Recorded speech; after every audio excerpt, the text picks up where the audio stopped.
Good morning, everyone. All right, how are we doing? All right, that's good. I'll take that. I think I'm going to come miles forward because you're all at the back of the room. I want to say thank you for coming to eBay Open. I want to say thank you for attending this home improvement and garden workshop, and I hope you enjoy it. My name's Simon Mayhew. I am the category lead for home and garden, but there's more on that in a minute. All right, we are going to kick off with some intros of the team, so get ready to stand up. First member of the team is Hannah. She manages our garden business. Unfortunately, she cannot be with us today because she is in Glee, downstairs and to the right. We are one of the main sponsors at Glee. So has anyone attended Glee whilst they've been here? Good, there's some hands. If you haven't been there and you're intending to go today or tomorrow, then please go and say hello to Hannah. There's a stand there. We've got Harry here. Harry, do you want to stand up? Harry looks after your DIY tools and materials. Barbara's at the back of the room. Barbara looks after our bath business. And then finally, you've got myself. I took on this role as of last Monday. So Mark's my boss. Please go and talk to him during the course of the day. I've been at eBay for 2 years. So I've managed our FMCG business, working with the likes of Unilever, L'Oreal, Mars, etc. And then more recently, I've worked on new electronics and media. I always wanted this job. I'm an absolute loser when it comes to gardening. I love it.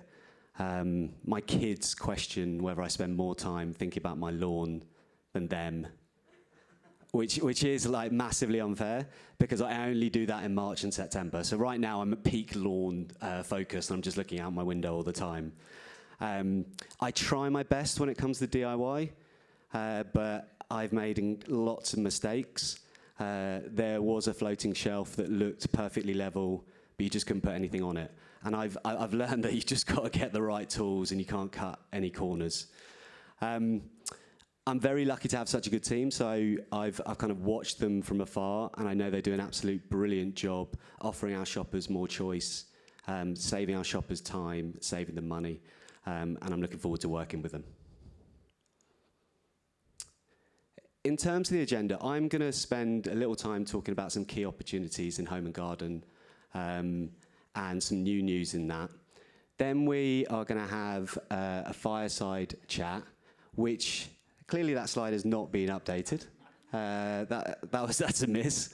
We've got Liam from Buyaparcel who's going to be coming to the stage. It's going to be really helpful to hear directly from a seller, learn from their experience, and he's just promised me there's lots of practical tips in that chat, so that'll be fantastic. And then at the end, what I'd like to do is just stop the slides. Myself, Harry, Barbara, and Mark just kind of wander around the room, have conversations with you, give you the opportunity to ask us any questions, and maybe clarify some of the points that we're talking through today.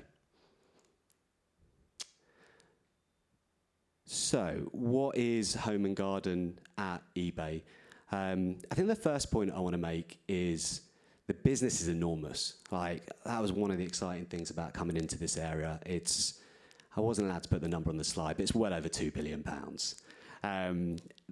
There's 4 areas the team focus on. So the first one being garden, and garden is furniture, plants, tools, lawnmowers, etc. Massive business, and that's kind of demonstrated by the way we're investing in the sponsorship at Glee. The second area, as I say, that Harry looks after, tools, workshop equipment. You go onto the site at the moment, I'm really impressed by how many big brands are available, how many authorized sellers, people like Devol, Einhell, but obviously we'd like even more. Then we have DIY materials, and Harry gave me a presentation that last week. I was fascinated by the breadth of products that sit in there, everything from roofing all the way through to flooring. And then Barbara's area, bath, obviously had a great meeting with Plumwell recently, learned a lot about that business. Fascinating to see the kind of convenience and the sets that we offer, but also those single items, those parts that help you finish a job as well. If I have a few builds on this, I think one of the points I'd like to make is that our DIY tools and garden business is growing really well, and that kind of makes sense, right? Because our shopper is willing to repair and replace items. But I think the new news for us, and the one thing I want to spend a little bit of time talking about, is our trade business and how fast that's growing for us. So we kicked off a piece of research recently to try and understand our trade business better, and I think the killer stat is that the trade shopper spends 9 times more than a DIY on eBay. And I think the natural question to ask there is like, well, how big is your trade business? I think the thing that surprised me the most is that trade business is bigger than DIY on eBay. So 52% of our spend is going through trade customers, 48% going through DIY. And then it's like, well, who's buying from us? And there's 2 big trades that are using eBay at the moment. You've got 12.7% of spend going through plumbers, 12.3% going through electricians. But the point I want to make here is that there's all of those other trades that we can cater for, that we do cater for, but potentially we can do a better job for. You know, people like carpenters, joiners, builders, etc. Now, why would they use eBay? And I think it comes down to like shoppers' fundamental needs. I'm conscious I'm really boring on this. I say the same things like value, choice, convenience. And it always comes through whenever you talk to shoppers. So 40% of tradespeople will use us because they want reasonable prices. Makes complete sense. The second one is around choice. So 32% want quality products, and 31% want trusted brands. And then if I move on to convenience, you've got something like 22% of people saying, I want next day delivery. And there's a really interesting stat that my predecessor shared on this. Next day delivery, we know, improves conversion rates by 60%. So if you can offer that service to shoppers, if you can give them that choice, that can make a massive difference to the conversion. I think the key point I want to make here is that if you've got the inventory, we've got the demand. And it's very much just thinking about not just that DIY shopper, but also that trade shopper. Are you offering the right range? Are you offering the right value? Are you making it as easy and quick as possible to place the order, but then also for the customer to get delivery as well?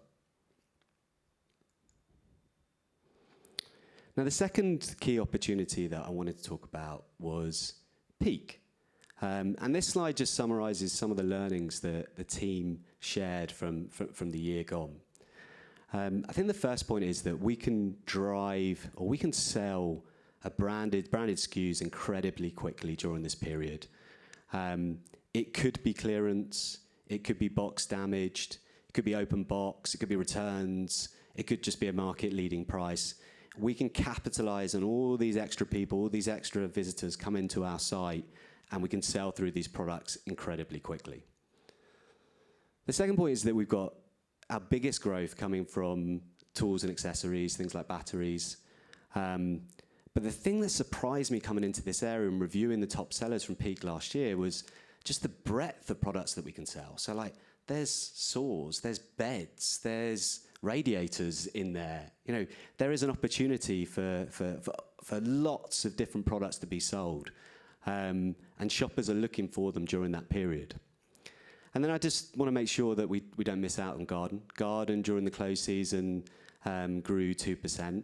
I think Hannah's doing an amazing job kind of surfacing products that are highly relevant during this autumn period, be it lighting, be it heating, be it lawn regeneration, autumn bulbs, whatever it might be. There's a hell of a lot of products and searches coming onto the site at the moment that we are surfacing the right products and making sure that they're at the right prices. Now, what do we expect from next year? Market exclusive listings, promotions are going to win. I think those sellers that offer bundles, convenient and relevant to shoppers, that help them save money, ideally differentiated versus other retailers in the marketplace are going to win. And garden power, so things like lawn mowers, pressure washers, are going to continue to grow. And I think that's a big opportunity for us going forward with open box returns, box damaged stock, refurbished. And yesterday, Hannah did a fantastic panel at Glee with Flymo talking about their certified refurbished products. And that's something that we could do more of in the future. Now, I've been banging them on about value, choice, and convenience. And here's a slide that summarizes some of the levers, or near enough all the levers that you can pull on eBay to offer shoppers more choice and to offer shoppers more value. So inventory basics and trading. I'm not going to go through all of them one by one because that will be dull. I will pick out 3 that I think are really important on the basics, about getting the right range, getting the right price, making sure that your retail standards are excellent, so your descriptions include all of the relevant keywords, that your images are clear, particularly on mobile devices, that your product content is excellent and comprehensive. And when it comes to trading, make the most of our seller offers functionality, run price promotions, use our coded coupon functionality. And I know that there's been some great examples of multi-buys working well in this area. But what I would say is make the most of today, because there are so many fantastic sessions that will cover these in a lot of detail. So I'm going to have to look at my notes on this to make sure I get the right times. But at 2:15, there's a presentation from Alex Hyatt on Outshine the Competition. And this will give you advice on all of the latest best practice on eBay. There's another session at 2:45, which is from the shipping team. And I recommend you go to that. That will, again, have all of the latest best practice. Hopefully you can ask some questions as well. And then at 3:40, all of you will have particular questions that you'd like to ask. There's a panel of experts. So you can go along to that session, raise your question, pretty certain that the question you have, there is someone else in the room that is thinking exactly the same as well. So please go to that as well. Now, these are all the levers that you can use in order to advertise and market your products. Again, I won't go through all of them, but I'll just reinforce the point that you need to understand your keywords. And it's not just the most popular keywords, it will also be what you could describe as the tail. There might be opportunities for you to kind of utilize those tail keywords and not face into the same competition for the more popular terms. But again, there are 2 sessions that I thoroughly recommend that you go to today. So at 3:30, Saskia is going to be doing a presentation on eBay advertising. Please go to that. And then there's another session at 4:15 from Sam that's called Hidden Gems. So it's all of the tools that you might not be aware of that you could be using in order to accelerate your growth. So please attend that. Now that is it from me, but I just want to summarize with 3 things for you. The first one is just that point around if you've got the inventory, if you've got the selection, we have the demand.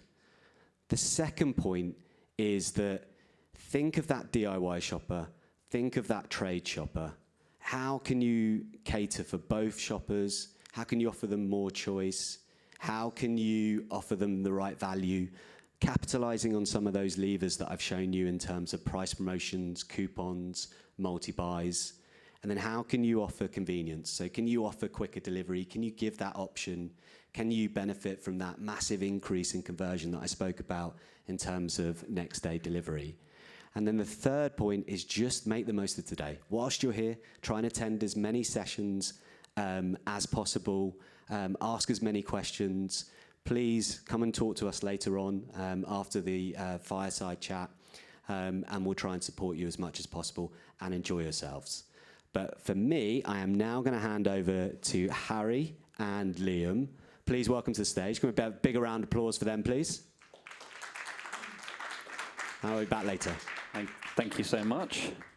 Thank you. So yes, welcome to our fireside chat, minus the fire. There's no fire. And yes, Liam, thanks for doing this. Wanted to kick off with a very typically eBay question that everyone gets asked. What's the last thing you bought or sold on eBay? Thanks, Harry. I wasn't sure if that was a question aimed at our work account or my personal account, because if it had been the work one, it would have been lots of drills. Strictly personal account, it's got to be something funny. No pressure. This is a true story, so mainly true. We had a new animal come into the house over the last few months, a big ginger cat called Yoshi, an indoor cat that apparently likes to go out for walks. So my last purchase from eBay was a cat lead. I think you've then got another question which follows, haven't you, which is relevant. So the last thing I also sold was that same cat lead, because it transpires that Yoshi doesn't like going for walks. So the last thing's bought and sold. It's good. It's the kind of customer we want. So when he buys and sells, you're perfect. It's perfect. Yeah, get the commission twice, look. And how long have you been working with eBay? So quite a long time. We actually celebrated 20 years on the platform in July. I've been here for 19 of those. So we were very, very early adopters. I think you did 25 years in July, didn't you? So yeah, right at the very start of your onboardment, really, in the UK. Nice. And what do you like about eBay? Cool. Not too many things. We've only got a limited amount of time. Yeah, no problem. I suppose you look at each marketplace for their merits, and I suppose the biggest thing with eBay is you allow us to keep our identity. You allow us to have a shop-in-shop type approach. You bring a phenomenal audience, certainly to home and garden, and there are many levers that we can use, many marketing tools that we can use on the platform to really push our brand and the products that we also sell without any fears of any conflict of interest for eBay. You are there to facilitate a great environment for buyers and sellers, and that's probably one of the things I enjoy the most. Nice. And obviously dealing with the likes of you and events like this. And what, if anything, would you like us to improve? Probably follows on to what Simon said, really. Obviously, a lot of what we sell is trade product. So it would be good if we could have more of a focus on a dedicated trade area. Other marketplaces have done it with reasonable success, but an area which allows the tradesperson to experience what they get for a bricks and mortar type interaction with a trade counter or a merchant. So, redemption stuff, maybe highlighting faster delivery better, maybe even a badge for certified trade sellers, something like that. I think it's obviously clearly an area that you're growing. And I would like to see a bit more investment in that, I think, for us to scale. Nice, yeah, thanks. I suppose this question sort of follows on. And are there any other big trends you see coming in the home improvement space? I suppose in terms of trends, a lot of what we sell, people are very brand loyal, so things often do stay quite samey. Obviously, there's new products and things launched all the time, but one thing that no category is immune from is the economic climate. So I think we're seeing products being bought now are potentially at a lower ASP than perhaps they were 12, 24 months ago. And I think certainly the buyer that we aim at, they're looking more at the things that they need rather than the things that they want. So, if a tradesperson got a drill and it's perfectly functional, in years gone by, there's an aspirational purchase. I'll buy the better one then. The new one's coming, I'm going to buy it. I think there's less of that now. I think it's more they're buying what is essential and what is needed, and the price point is key. If they're not willing to compromise on the spec of a product, I think more and more people are moving towards looking at refurbished product.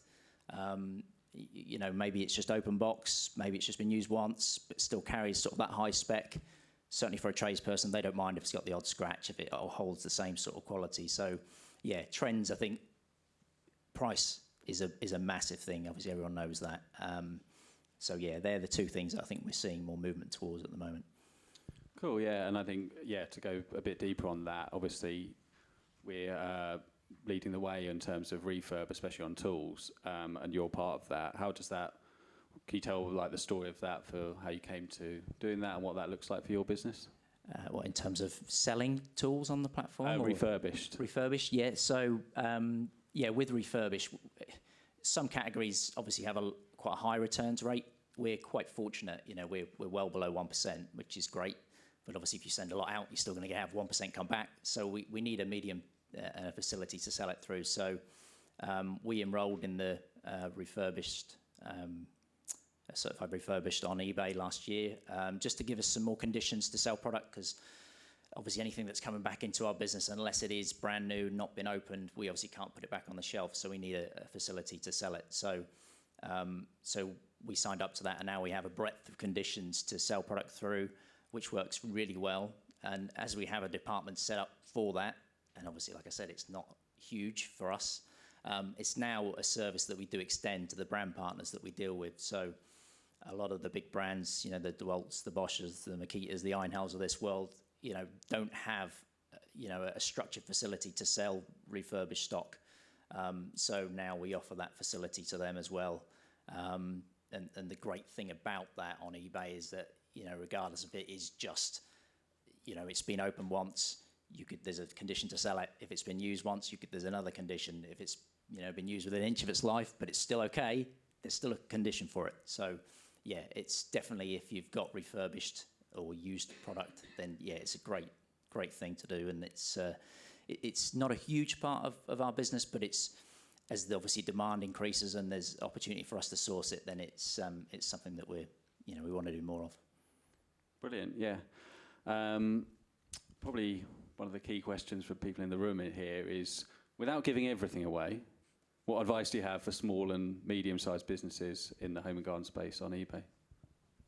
I suppose one of the key things about getting the most out of the platform, irrespective of your size, I suppose, is using all the levers which are on site. Obviously, Simon again had a slide sort of covering some of that, but Seller Hub has got some phenomenal tools that you can use to have the ability to self-promote, to create your own coupons and to create multi-buys, to create order discounts that you can then create newsletters for and actually email to your database.